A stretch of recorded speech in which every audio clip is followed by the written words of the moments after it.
नमस्कार, United news circle में आपका स्वागत है। मैं सर्वजीत। आज हम लोग सोबंता ग्राम पंचायत में हैं और जिला पंचायत आप सदस्य हैं। आप इस गांव का भ्रमण करने के लिए आए हैं अपने। देखिए, सोच तो यही है कि यहाँ पे खर्च रुके, दारू मुर्गा हैन तेन जो भी है सिस्टम न चले और विकास का कार्य हो, गरीबों की सहायता हो। हाँ, वोटरों को बताने आए हैं अपने सिंबल को लेकर और आपसे जानना चाहेंगे कि आपको चुनाव में उतरने का उद्देश्य क्या है।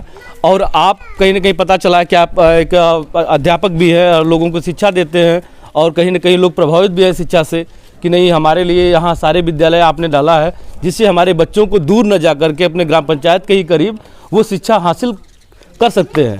और कहीं ना कहीं ये सामाजिक कार्य है और सराहनीय भी कार्य है।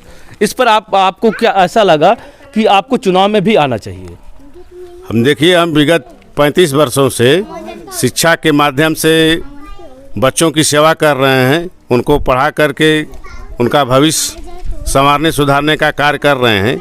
और यह विद्यालय जो हमारा विद्यालय स्थित है वह बहुत ही ग्रामीण अंचल में और सुदूर इलाके में है, जहाँ पर कि बच्चे तो किसी तरह से शिक्षा प्राप्त कर लेते थे, लेकिन बच्चियाँ कक्षा 5 पर पढ़ने के बाद वो पढ़ाई छोड़ देती थी। तो हमारा उद्देश्य एकमात्र यही है कि हमने 35 वर्षों से बच्चों को शिक्षा दिया है और हमें कुछ अच्छा ऐसा लगा, महसूस हुआ कि अब तक तो हमने बच्चों को जीवन भविष्य सुधारा है। हमें अब समाज में भी जा कर के उनके विषय में भी कुछ सोचना चाहिए और सामाजिक कार्य करके उनको आगे बढ़ाने का कार्य करेंगे। हम समस्याओं को, जहाँ पानी नहीं है, जहाँ सड़क नहीं है, जहाँ बिजली नहीं है, उसको हम लोग ईमानदारी पूर्वक पहुंचाने का कार्य करेंगे। एक एक ग्राम पंचायतों को जुड़ने काम करेंगे, ग्राम पंचायतों से मंदों में या फिर उस व्यक्ति का जो कहीं ना कहीं समाज के लिए अपना संबंध स्थापित करता हो। देखिए, जाति जो है आजकल जो है ना, चाहे समाज हो चाहे देश है, सबसे जो है खतरनाक जाति जो है। जाति हो चाहे क्षेत्रवाद हो, चाहे भाईवाद हो, चाहे भतीजावाद हो, धर्मवाद हो, ये जो है देश के लिए समाज के लिए बहुत खतरनाक है। कहीं ना कहीं देश के लिए खतरनाक। दूसरी बात की देखिए, ईमानदारी जो है ना सबसे बड़ी जो है ना देश का हथियार है। Honest is the best policy. ईमानदारी सबसे अच्छी नीति होती है। उस पैमाने पर व्यक्ति खरा उतरता है। और दूसरी बात है, शुभ नाम है अशोक कुमार पासवान। बंथा गांव और सोगाई गांव के लिए बहुत बड़ा योगदान किए हैं, जो मैं आपको खुल के बताना चाहूँगा। हम लोग उस समय इनके स्कूल में पढ़ते थे। वहाँ पर इन्होंने एक चीज़ का मांग किया था जिसको हम कह सकते हैं करनाल। करनाल की मांग में सबसे बड़ा योगदान जो है हम जानते हैं। हमारे सामने बात हुई थी और हमारे जो प्रत्याशी आए हुए हैं माननीय श्री शारदा प्रसाद जी सिंह से मांग किए थे और उन्होंने कहा कि हम आपको देंगे।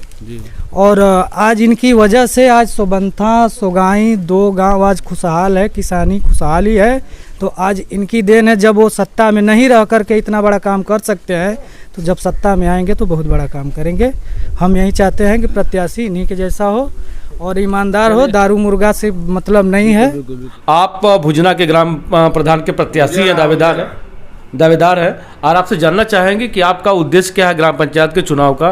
कहीं न कहीं ग्राम पंचायत में हर तरह के नागरिक हैं, आप अपने आप को सबसे प्रमुख कैसे मानते हैं और क्या सोच देंगे अपने आने वाली पीढ़ियों को? देखिए, सोच तो यही है कि यहाँ पे खर्च रुके, दारू मुर्गा हैन तेन जो भी है सिस्टम न चले और विकास का कार्य हो, गरीबों की सहायता हो।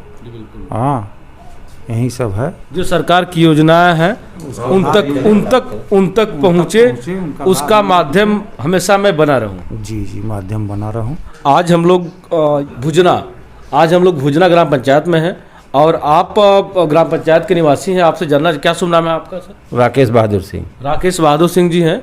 आपसे जानना चाहेंगे, कहीं ना कहीं एक उम्र है, आपने कई जिला पंचायत चुनाव देखा है, आपने विधानसभा देखा है, आपने लोकसभा देखा है, आपने न जाने ऐसे प्रत्याशियों को देखा है, आपके सामने गुजरे होंगे जो समाज की रीढ़ बनते हैं या समाज को कमज़ोर करते हैं। हर तरह के सोचों को आपने समझा है, जाना है। आपसे जानना चाहेंगे कि इस लोकतंत्र में जो लोकतंत्र है, जो राम के द्वारा नहीं दिया गया है, कृष्ण के द्वारा नहीं दिया गया है, कहीं न कहीं लोकतंत्र आपस में लड़ के यहाँ के नागरिकों ने लिया है, और ये कहीं न कहीं प्रजा को राजा होने का अधिकार देता है। मैं जानना चाह रहा हूँ जनता से कि आप राजा का चुनाव करते हैं या सेवक का चुनाव करते हैं, और प्रत्याशी आपका कैसा होना चाहिए?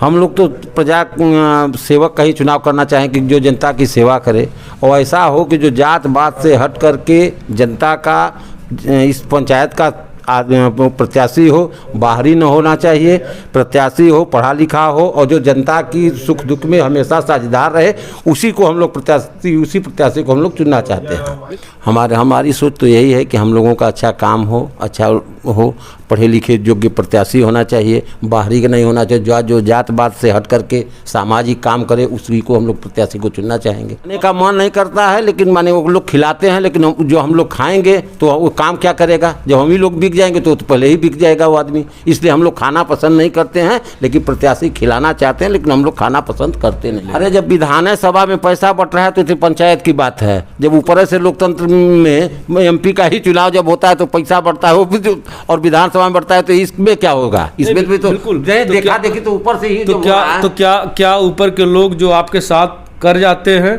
और कहीं न कहीं अपना निवास स्थान अपने बच्चों को विदेशों में पढ़ाते हैं। आप तो देश में ही पढ़ा रहे हैं, तो ऐसे लोगों को कैसे आप भगाएंगे, कैसे आप बदलेंगे? हम लोग तो वोटें दे करके ना भगाएं, हम लोगों का तो अधिकार वोटें देना है।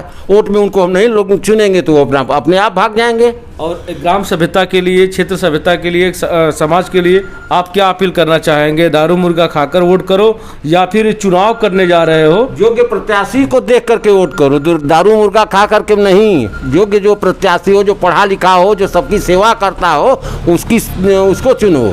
जैसे परशुराम सिंह यादव हैं, स्कूल खोले हैं, सारी व्यवस्था किए हैं, न दारू से न मुर्गा से न कोई से मतलब, यह हमेशा सामाजिक कार्य करते हैं। इसलिए ऐसे ही प्रत्याशी को हम लोग चुनना चाहते हैं। ऐसे प्रत्याशी को चुनना चाहते हैं जो दारू मुर्गा को आगे ना बढ़ाए, अपनी सोच, अपनी क्षमता, अपनी बात, अपने संबंध को आगे बढ़ाए, अपने विचारों को आगे बढ़ाए।